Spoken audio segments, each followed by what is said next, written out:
Take one. Take one. I'd probably say patient, that's definitely. Efo athro da, mae'n neud gwahaniaeth rhwng casau neu caru'r pwnc, dwi'n meddwl. Yeah.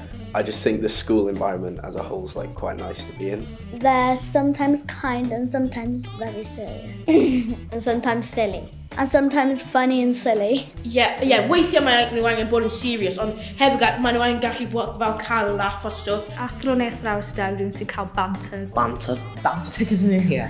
Fi'n hoffi rhywun sydd yn hwyl, ond hefyd sy'n gallu cadw rheolaeth dros y dosbarth. You can see when you have a good teacher how much they impact on your day. Dwi'n meddwl mae'n rhaid fod yn amyneddgar. And like anyone that can actually make maths quite like an enjoyable lesson, also fair play to them, yeah. Athrawes sy'n deall pwysau sydd ar y disgyblion. And what makes her a good teacher that she's always nice to me. Probably because you're nice to her back. Yes.